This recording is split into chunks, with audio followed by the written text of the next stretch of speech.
Bom dia, pessoal, tudo bem? Nossa aula de hoje é sobre, deixa eu colocar aqui, ó, gravitação universal, tá? Parte da mecânica que vai estudar aí os movimentos, comportamentos, né, dos astros.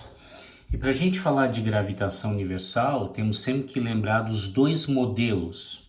O modelo inicial chamado de geocentrismo, onde a Terra era o centro do universo, muito defendido por Aristóteles e Cláudio de Ptolomeu, né? Então nós tínhamos o que? Um modelo onde a Terra estava no centro do universo, né? E tudo girava em torno dela, girava, ok? Esse modelo aqui perdurou por mais de 15 séculos, né? E depois veio, que a gente vai estudar, né, o heliocentrismo. Hélio é Sol, então o Sol é o centro do universo. E eu acho que a figura mais emblemática no heliocentrismo, né, é Galileu Galilei, onde ele sofreu perseguição por pensar e ventilar ideias geocêntricas, né? E Copérnico, né? Principalmente Copérnico. Então, o Sol era o centro do universo e você tinha o movimento dos planetas em torno dele, tá bom? Quando a gente fala de heliocentrismo, né? A gente tem que lembrar de Tycho Brahe, tá? Do Observatório da Dinamarca, que ele tinha um aluno, uma pessoa que trabalhava com ele, que era chamado de Kepler, Johannes Kepler. Kepler era alemão, depois da morte aí do Tycho Brahe, ele pegou os dados do seu mestre, né? Por ele ter um grande domínio da matemática, ele elaborou 3 leis heliocêntricas, que levaram o nome de leis de Kepler, tá? Então, quais são as 3 leis? Primeiro, a primeira lei é chamada lei das órbitas. Lembra que lá no geocentrismo, as órbitas eram circulares. Então, Kepler falou que agora, com esse novo estudo, com dados, né, que as órbitas não eram mais circulares, e sim o que? Elípticas. Então ela tinha a forma de uma elipse, então ó, elípticas. Como é que a gente desenha uma elipse? Você pode pegar 2 preguinhos, tá? Que são em posições chamadas de focos, né? Amarra um cordãozinho, pega algo aí, um lápis, uma caneta, estica e vai contornando até onde o cordãozinho vai, tá? Quando os 2 focos estão muito próximos, que coincidem, é uma circunferência, tá? Então, qual é a primeira lei de Kepler, tá? Ó, o Sol está postado num dos focos e os planetas executam órbitas elípticas em torno dele. O ponto mais próximo, no caso aqui do nosso aço, que é o Sol, é chamado de periélio. Então, no periélio, a velocidade do planeta, a velocidade aqui, por exemplo, do cometa, ela é máxima. Então, aqui eu tenho uma velocidade máxima. Conforme ele vai se deslocando do periélio para o ponto mais longe, que é o afélio, a velocidade diminui. Então, lá no afélio, ele adquire uma velocidade o quê? Mínima. Pessoal, se ele diminuiu a velocidade, ó, então aqui ele está no sentido da trajetória, a velocidade é positiva, a aceleração é negativa. Então aqui é um movimento quem? Retardado. Lembra o que é retardado? Retardado é quando o módulo da velocidade diminui e o sinal da velocidade e da aceleração são diferentes. Se do afélio para o periélio a velocidade aumenta, ó, então a velocidade é positiva, está no sentido da trajetória, e a aceleração é positiva. O contrário de retardado é acelerado. Tá, mas Auro, o que eu tenho que guardar aqui? Algo muito simples. O movimento não é circular, ele é elíptico. A velocidade não é constante e o Sol está postado num dos focos dessa elipse, tá? Tá, a primeira lei de Kepler só vale para trajetórias elípticas? Não, se cair alguma questão onde os dois focos estão muito próximos, que você pode considerar um centro, então a trajetória pode ser o quê? Circular. Bacana? Porque a circunferência é um caso particular de elipse, tá bom? Onde os dois focos coincidem num ponto chamado de centro. Bacana? A segunda lei de Kepler, pessoal, então aqui é a primeira lei das órbitas. Então lembra de órbitas elípticas. A segunda lei de Kepler é a lei das áreas. Então, o que é enunciado na segunda lei das áreas? Se você pegar dois pontos de um, planeta, tá aqui, ó. Vou chamar aqui então de V1 e aqui de V2. Tá bom? E aqui, por exemplo, ele tá para cá, ó, V3 e aqui V4. Vou chamar esse de A, esse de B, esse de C e esse de D. Então, o que a segunda lei de Kepler anuncia? Se a variação de tempo de A até B for exatamente igual à variação de tempo de C até D, a segunda lei de Kepler nos assegura que a área 1 é igual à área 2. Então, como é que eu posso enunciar?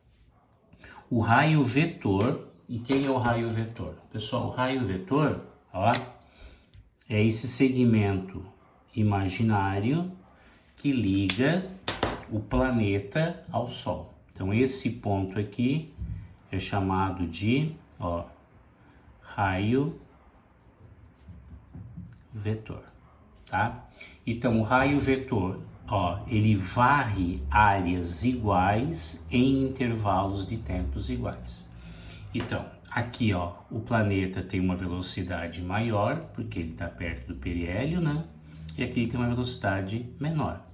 Então, se você, imaginar que aqui tem uma área, então, essa área será igual a outra área ali, que é do ponto C até o ponto D, tá bom? Então, vamos imaginar se daqui até aqui tem uma semana, e aqui também tem uma semana, pela segunda lei de Kepler, essa área é igual a essa, tá bom? Então, guarda, áreas iguais em intervalos de tempos iguais, tá? E essa velocidade que ele monta áreas é velocidade areolar, que é o quê? A variação da área sobre a variação do tempo. Então, como aqui é área e a variação de área no mesmo tempo sempre são iguais, né? Então, essa velocidade areolar, ela é o quê? Constante, a velocidade que ela monta áreas. Bacana? A terceira lei de Kepler é a lei dos períodos. E o que a lei dos períodos fala?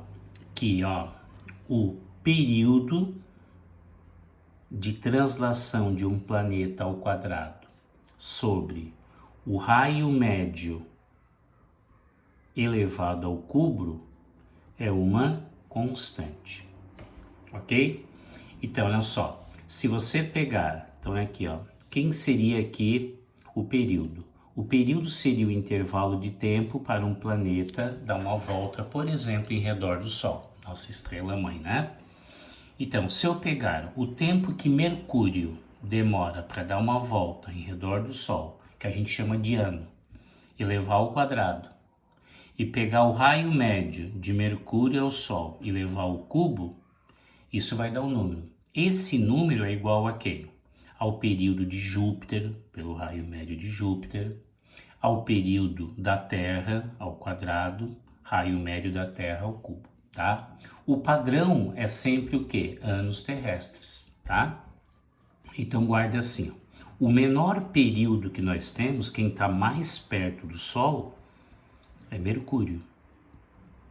Então, Mercúrio dá uma volta em redor do Sol aproximadamente a cada 88 dias. Então, o ano de Mercúrio corresponde a 88 dias terrestres, tá? E o maior período é Plutão, tá? Apesar que ele foi rebaixado, né? Tá lá, Plutão.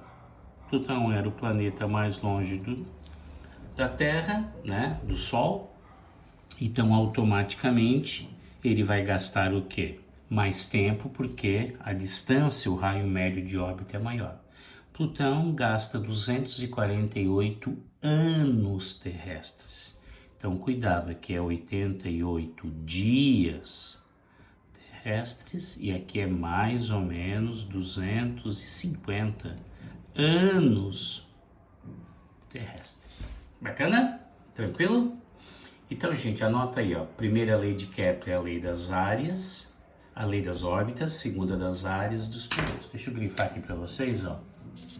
Órbitas, áreas e períodos. Então, faça suas anotações que eu vou mudar o slide.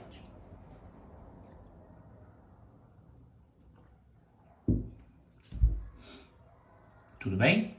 Posso mudar? Então, vou mudar o slide.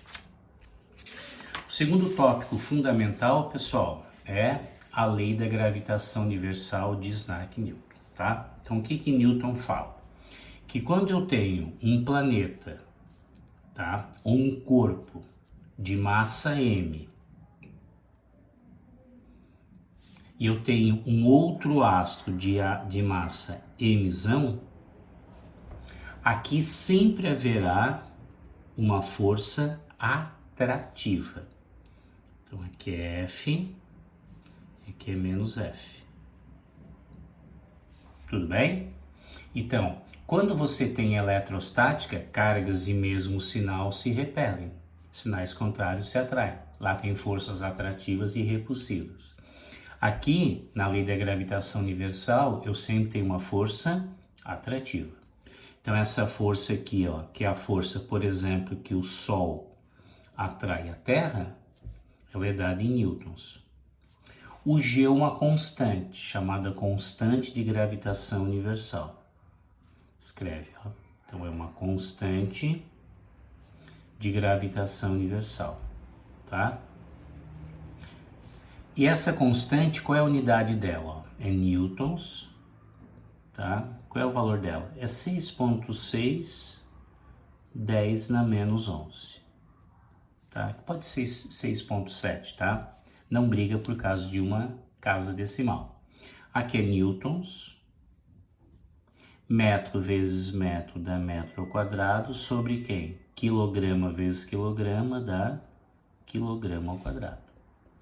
Esse mzão aqui, ó, é a massa maior, que é a massa, por exemplo, do Sol. Aqui poderia ser a Terra e um corpo na superfície dela, tá? Aqui é a massa menor. Nesse desenho, mzão é a massa do Sol, mzinho é a massa da Terra. E D é a distância que separa a massa maior da massa menor, ok? O que eu quero que vocês guardem, tá? Primeiro é o gráfico. Ó, primeiro é o gráfico. Então guarda aqui, ó. Aqui é um gráfico de quem? Da força pela distância, pelo raio, né? Vou chamar de Rzinho. Pode ser distância também, tá, gente? Então isso aqui é uma Y é igual a A sobre X ao quadrado. Essa curva é uma hipérbole cúbica, porque isso aqui é uma constante. Tá aqui. Quem varia Y, que é a força, e X, que é o raio. Então, se você duplicar o raio, ó, se você duplicar o raio, a força, ela não cai a metade, ela cai a quarta parte. Se você reduzir o raio pela terça parte, se aqui reduz 3 vezes ao quadrado, quer dizer que a força fica multiplicada por 9. Tudo bem? Então, isso aqui é inversamente proporcional. Então, aqui, ó, ela deforma bem rapidamente. Quando aqui não é ao quadrado, é uma hipérbole equilátera. Então, isso aqui é uma hipérbole cúbica. Então, quanto mais afastado, vamos supor que aqui fosse a Terra e aqui fosse, sei lá, uma espaçonave, tá? Quanto mais afastado você tá, menor a força atrativa, tá bom? Outro detalhe importante, pessoal, é a aceleração da gravidade, que é o G, né? Como a Terra, ela não é redonda, a gravidade, ela muda em relação aos pontos terrestres, tá? Então vamos imaginar que aqui eu tivesse a Terra e eu tivesse um corpo, tá? Então aqui eu tenho, ó, a Terra e aqui eu tenho um corpo. Então aqui nós temos um par de ação e reação. Então aqui é a força gravitacional, que é a lei de Newton lá da gravitação, e aqui, por exemplo, é uma massa M, que é um Mzão, né? Aqui a gente chama de peso, né? Como é um par de ação e reação, peso é igual a força gravitacional. Quem é peso? M vezes G. Quem é a força gravitação? Tá ali, ó. Gzão vezes Mzão, Mzinho, sobre quem? D ou R, tanto faz, né? Ou seja, a gravidade não depende da massa do corpo. Então é um Gzão, que é a constante de gravitação universal, vezes a massa do planeta, Mzão, sobre quem? D ao quadrado. Bacana? Então guarda, pessoal, olha aqui, olha que legal esse desenho. Quando você está na superfície terrestre, tá? Que o raio é aproximadamente 6.000 quilômetros, tá? Um pouquinho mais, tá? A gravidade é 9,8. Ó, se praticamente eu duplicar a distância, ó, ela cai 4 vezes, tá? Se eu duplicasse, né? Ou seja, quanto mais afastado você tá, então quanto maior a altura em relação à superfície da Terra, menor a gravidade. Como a Terra ela é geóide, ou seja, o equador é mais achatado, ou melhor, os polos é mais achatado em relação ao equador, então no equador acontece o que, ó? Nós temos aqui, ó, um raio maior, vou chamar de distância, tá? Mas pode ser o raio. Então, a distância é maior, se a distância aumenta, o G diminui. Se o G diminui, lembra que peso é igual a M vezes G. Então, se o G diminui, diminui o peso. Nos polos, aqui o raio é menor. Então, diminui o raio, a distância.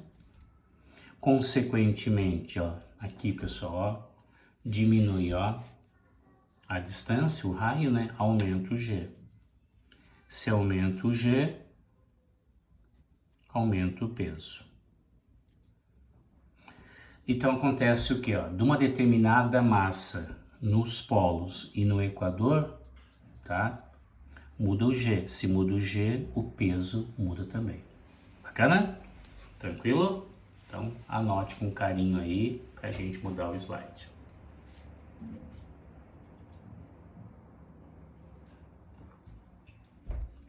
Outro fator importante, pessoal, é satélites geoestacionários. Então, quando os satélites eles são, ó, geoestacionários, geo o que é? Terra. Estacionário que ele tá o quê? Em repouso, né? Tá parado. Então, quando você tem um geoestacionário, por exemplo, se esse satélite fosse geoestacionário, ele sempre está na mesma posição em relação a quem? A um ponto terrestre, tá? Então, o que acontece? Ele, em relação à Terra, ele está com uma velocidade igual a zero. Então, qual é a condição? A condição, teremos o que aqui, ó? Que para ele ser geoestacionário, o período que ele demora para dar uma volta, período do satélite, é igual ao período de rotação da Terra. Tudo bem? Esses satélites geoestacionários sempre devem estar no plano do Equador. Plano do Equador. Nota no cantinho aí, ó. plano do Equador. Ok?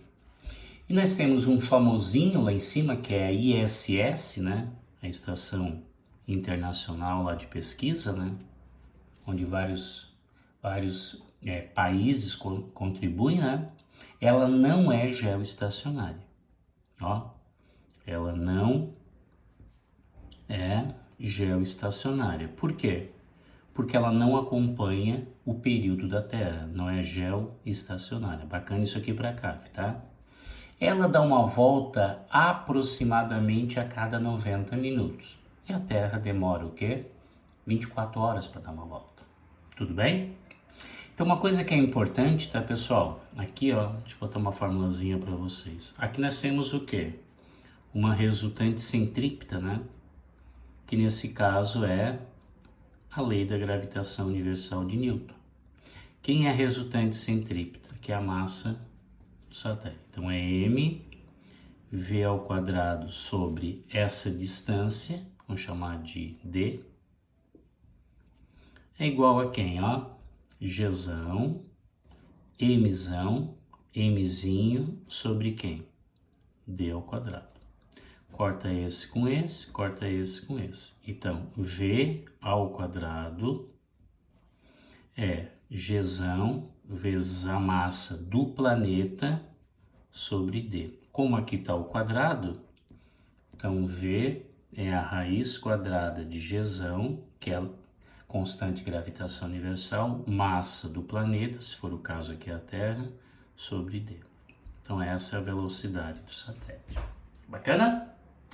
Tranquilo? Então cuidado que a estação internacional não é geoestacionária. Ok? Pessoal, vamos fazer uns exercícios? Vamos fazer uns exercícios então, tá? Então vamos começar aqui, ó. Primeira questão, uma questão da ACAF. Então vamos lá. Certa vez um mineiro, estando no extremo sul do Chile, enviou para São Paulo, por meio de um amigo, uma determinada quantidade de ouro, cuidadosamente pesada numa balança de mola. Quando o ouro foi entregue, pesava menos do que antes, e o amigo foi preso por furto. Considere que os dois locais estão na mesma altitude, podemos afirmar que... Pessoal, aqui tem um probleminha físico, né? Quando o cara estava no extremo sul do Chile, ó, Gzão, massa da Terra, sobre quem? Distância do Chile ao quadrado, que é do Chile.